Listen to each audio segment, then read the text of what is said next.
Okay, so today I am gonna make some creamy tortellini soup. I am going to start by putting just a smidge of oil. Not much because I'm gonna put Italian sausage in here, so I don't need too much. But I'm gonna put some oil in there.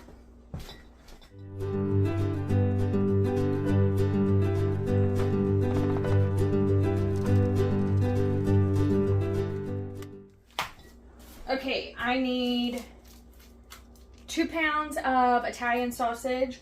Normally I would get this from a local farm, but they did not have any when I went to go see if they had some, so Johnsonville it is. You also can put this in the crock pot, and I usually do, but I want to make an extra big batch so I can freeze some and so that I'll have plenty for lunch for the week. So I am using my big pot.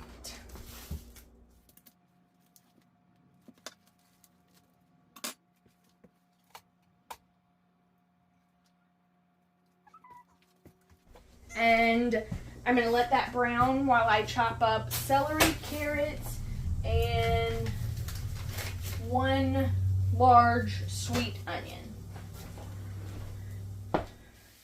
Okay, so while your sausage is browning, you will want to chop up your vegetables. The only vegetable that I really have like a designated amount that I use is my onion. I use 1 large onion.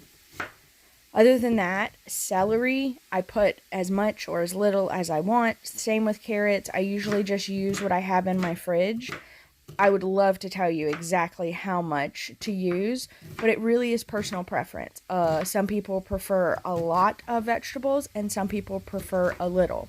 So I probably add a lot more vegetables than most people would, but that's okay. I used, I think, 8 stalks of celery and 6 medium-sized carrots, maybe 8 medium-sized carrots.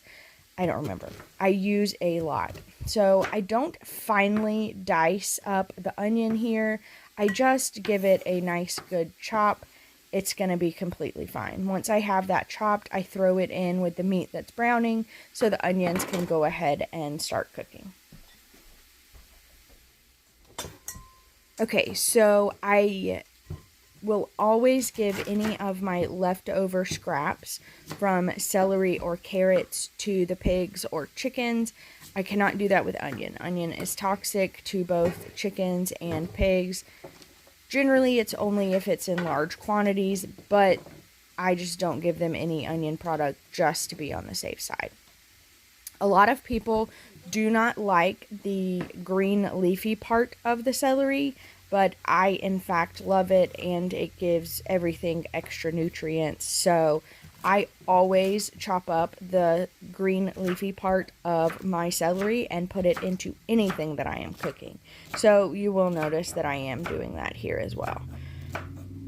Again, not diced, decent sized chunks. It's going to all cook down in the broth later, so trust me, it's going to be delicious no matter what.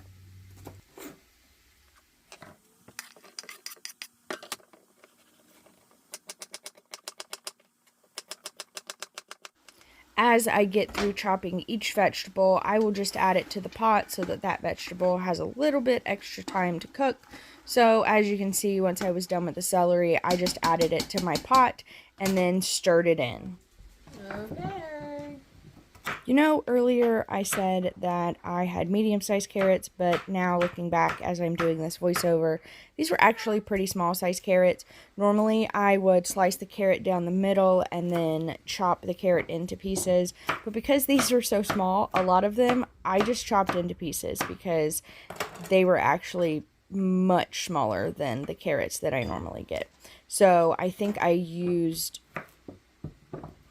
almost the entire 3-pound bag of carrots. I think there was probably only 4 carrots that I did not use. So just for reference, I did wind up using a little bit of carrots. This is normally the technique that I use. I cut the carrot in half, and then I lay both of the flat pieces down and then chop it like that. So normally speaking, when I have larger carrots or medium-sized carrots, this is how I will chop my carrots. But again, just chop it how you like. But I like it a little chunkier because I like to be able to taste my vegetables in there. Some people do not. They like it smaller because then the vegetable cooks a little more down and is a lot softer. So it's completely up to your preference how you want to do it.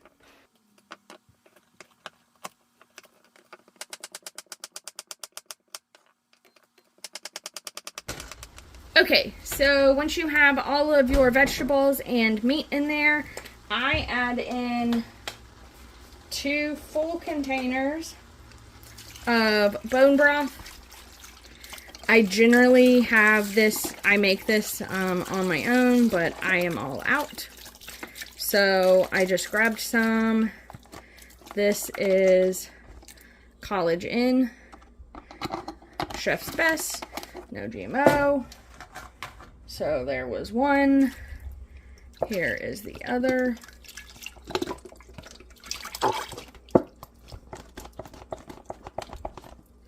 So that is 2 full bone broths. They were each 32 ounces. And now I'm going to do part of a container of vegetable broth. Or maybe a whole container. Nah, let's just do the whole thing. It is soup after all. If you don't want it soupy and you want it more pasta-y, you can just do a half a container of vegetable broth. Okay, so once you have all of that in there, just give it a good stir.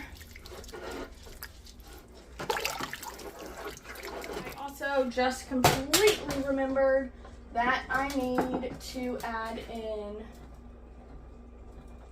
rosemary and Italian seasoning. Italian seasoning is 2 tablespoons.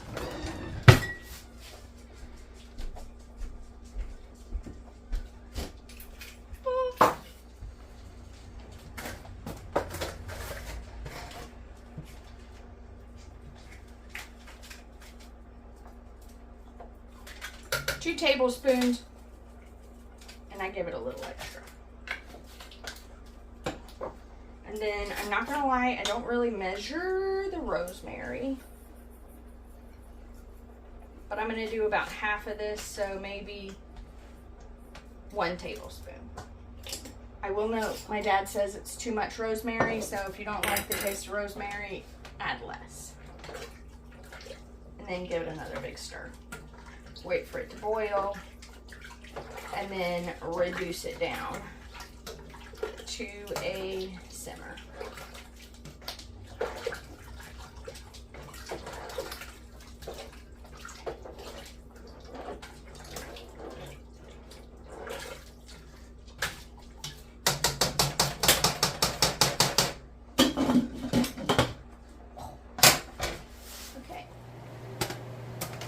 Okay, so when I am cooking it in a pot on the stove, it's hard for me to kind of tell when things are done just because it's cooking at a different temperature than in the crock pot.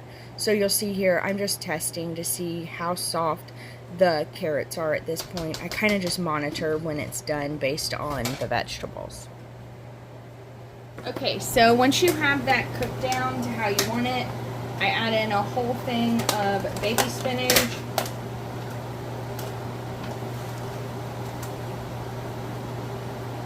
Already been washed. I just kind of break it apart a little. Doesn't have to be perfect. You also don't have to break it apart.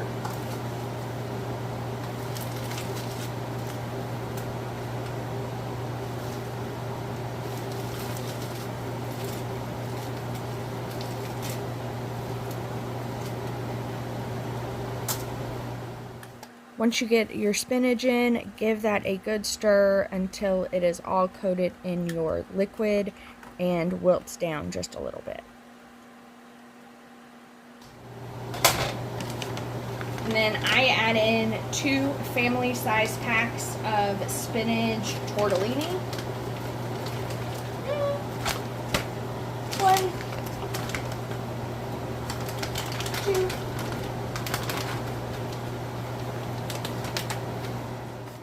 Once I have those mixed in well, I will cover it back with the lid and let it sit and cook for about 15 minutes. You don't want the tortellini to get too cooked, otherwise they will burst open. Okay, so once it has fully done or finished cooking, you're just gonna pour in some heavy cream. I usually do it to taste. So I'll taste it and see if it needs it. But it's probably 16 ounces of heavy cream that goes in.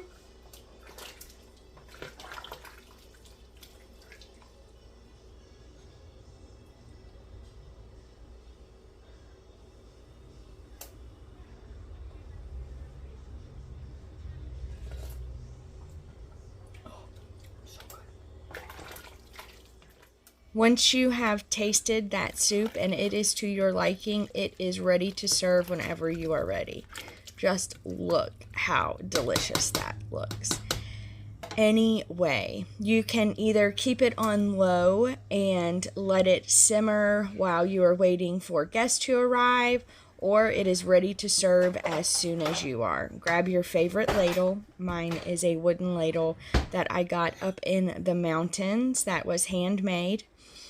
But just ladle that into your bowls and serve up this deliciousness.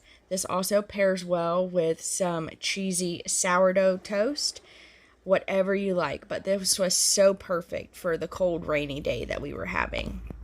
I hope that you guys have enjoyed this video. Join us back here at Hawthorne Homemaker. See y'all later.